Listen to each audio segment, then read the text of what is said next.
Entonces el paso a Carlos Molina de El Salvador. Bienvenido. Un saludo a todos y a todas quienes están participando en este evento. Quiero dar las gracias a sus organizadores, especialmente a Lilia Solano, por esta invitación. Y bien, quiero compartir con ustedes algunas ideas desde El Salvador. Bueno, desde la experiencia de El Salvador y también algunas reflexiones que quiero hacer. Y bien, voy a leerlas para que también de esa forma pues sea breve y podamos continuar, ¿no?, en este evento tan interesante, ¿no? Muy bien. Bueno, lo que voy a leer es un desarrollo personal que está en deuda con las ideas de muchas otras personas, entre ellas las de mi maestro Franz Hinkelamer, que también ha participado en este evento. Quiero llamarlo la paz de quienes reconocen los conflictos, toman partido y siguen luchando. Una gran amenaza para construir sociedades en paz con justicia y dignidad, la única paz por la que vale la pena luchar, es creer que una vez alcanzado el cese de las hostilidades, la lucha habría terminado.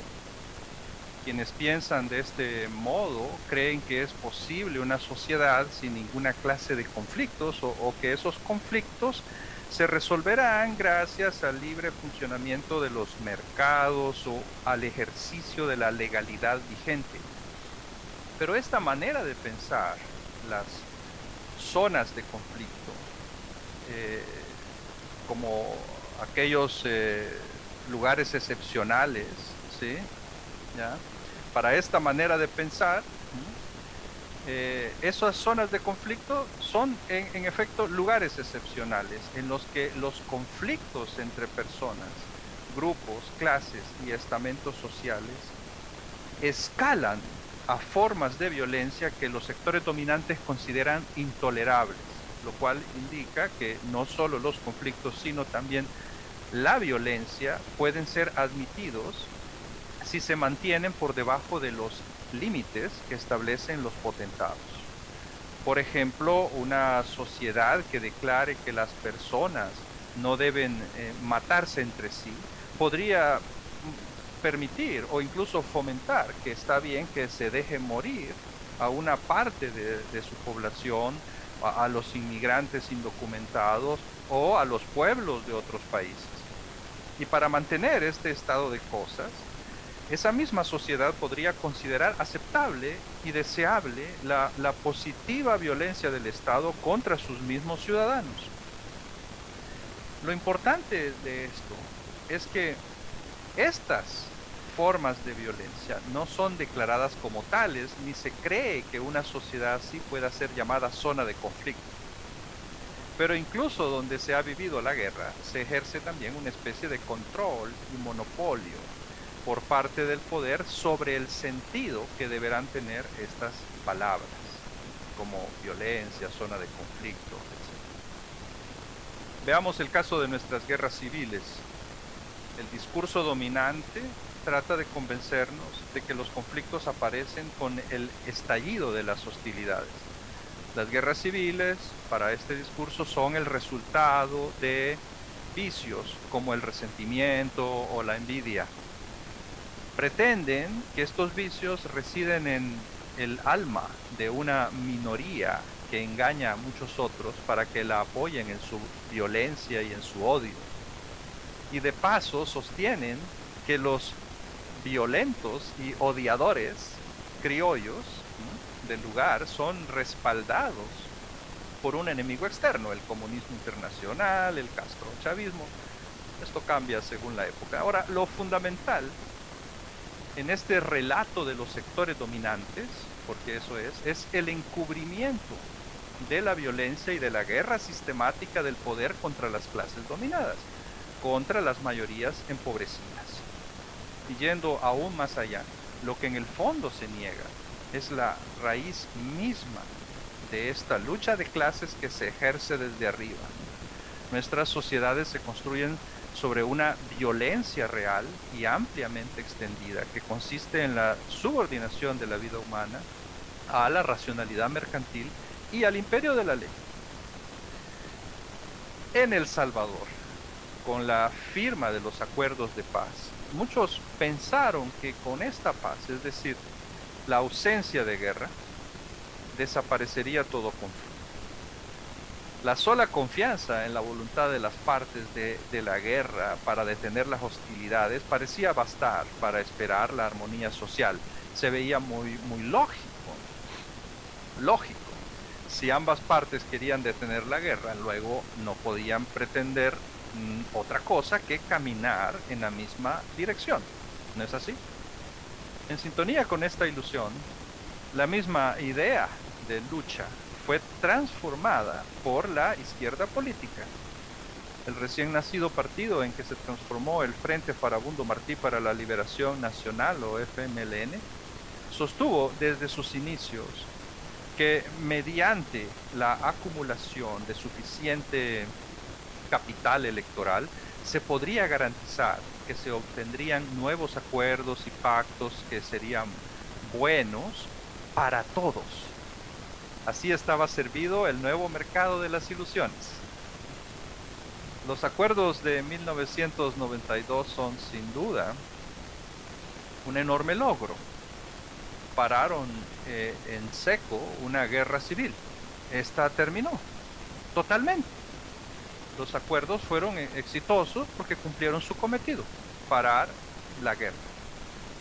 Ahora bien, esta paz no significó el fin de los conflictos sociales, no por una deficiencia en su formulación o ejecución, sino porque ni siquiera unos acuerdos así podrían haber contemplado semejante meta. Si más adelante la violencia adoptó formas diferentes, insidiosas e incontrolables, narcotraficantes y contrabandistas, bandas de delincuentes fuertemente armados, pandillas de jóvenes marginados, esto se debió más a una deficiente e irresponsable gestión de los conflictos en la sociedad salvadoreña y no a que se fracasara en la erradicación de dichos conflictos.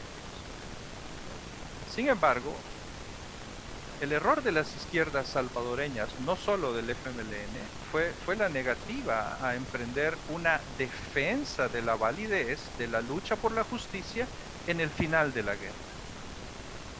Está claro que acabar con la guerra era importante, pero una vez logrado ese objetivo, no tenía por qué desmovilizarse también al ejército de luchadores que haría falta para enfrentar desde el lado de las mayorías empobrecidas los conflictos fundamentales de la sociedad salvadoreña que precisamente habían dado origen a aquella guerra.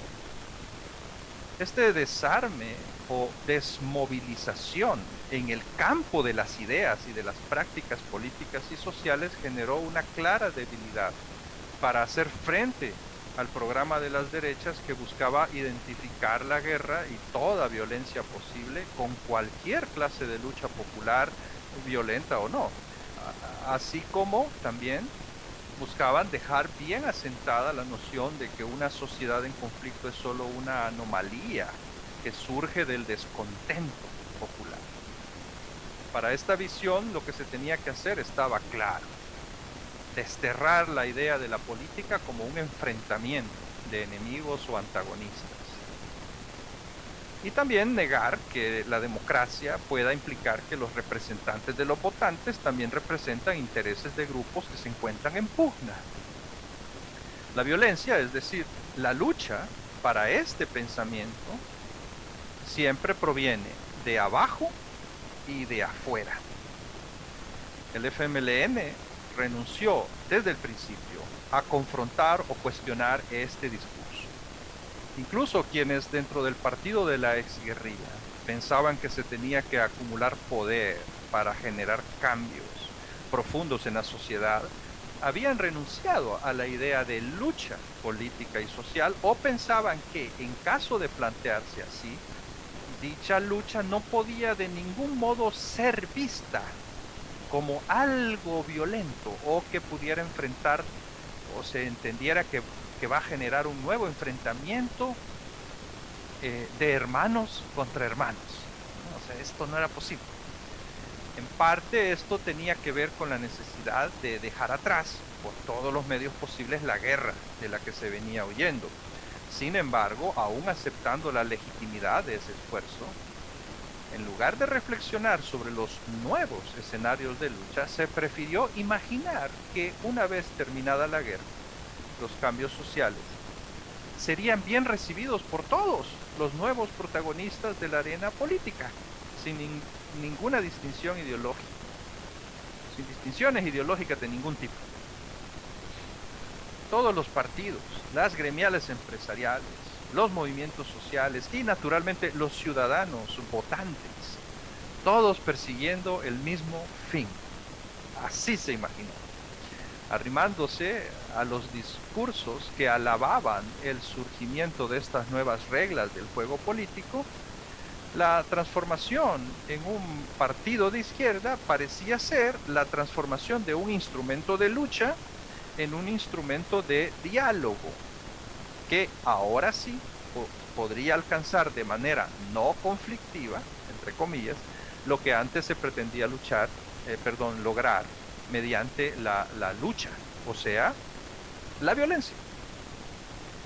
Cuando el FMLN alcanzó el poder ejecutivo en 2009 y una vez más en 2014, fue evidente que su distanciamiento de las organizaciones populares no se debía únicamente a la estructura verticalista y autoritaria propia de un partido exguerrilla o a los nuevos manejos clientelares de su capital político y su misma militancia, ¿no? Sino que también tenía como raíz el haber asumido una total descalificación de cualquier posición que pudiera leerse como lucha que toma partido, porque eso desnudaba naturalmente los conflictos inherentes a la sociedad salvadoreña.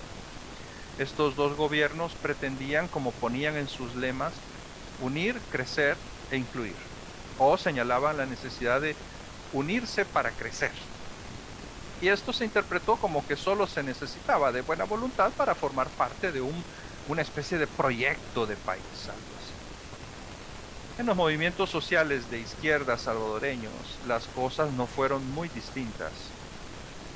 De la mano de conceptos como desarrollo sostenible, equidad de género y derechos humanos, que en sí mismos pues son útiles, se fue generando una similar negación de aquellos conflictos que no les interesan a estos movimientos, ya que no provienen de la mala voluntad, atavismos o del egoísmo de las malas personas, como de una especie de enfermedad en la sociedad, sino de las estructuras sociales y de las instituciones en las que también esos movimientos confían. Los resultados, con honorables excepciones, aunque escasas, son los ambientalismos, feminismos y discursos de derechos humanos funcionales a los aparatos institucionales, a la legalidad vigente y al mercado. Posiciones que no quieren tomar partido, no solo porque tomando partido por los dominados y excluidos del sistema probablemente su misma existencia podría peligrar, sino porque en el fondo la idea misma de tomar partido les parece ilegítima y por lo tanto inaceptable. A mi modo de ver, y con esto finalizo, la lucha siempre es necesaria para quienes tienen claro que deben tomar partido por las víctimas de unas estructuras sociales que se revisten de discursos de universalidad, racionalidad y neutralidad, pero que en realidad son instrumentos de la dominación. Desde las izquierdas no podemos aceptar esta renuncia a la lucha, ya que eso equivale a una renuncia a nuestra misma humanidad. Por el contrario, solo un compromiso con la lucha permanente puede darle un sentido auténtico a la paz, que no solo consista en parar las guerras. Sí, hay que parar las guerras, pero sin dejar de luchar por quienes siguen siendo aplastados por la violencia en todos nuestros tiempos, incluidos los tiempos de paz. Para esto, no hay que desmovilizar a los luchadores sociales, ni a quienes señalan y denuncian unos conflictos que nos obligan a tomar partido. No será negando estos conflictos que conseguiremos la paz, sino reconociéndolos y situándonos junto a quienes se encuentran del lado humillado, sojuzgado y despreciable de la historia. Muchas gracias, un saludo a todos y de nuevo gracias por la invitación y muchos éxitos.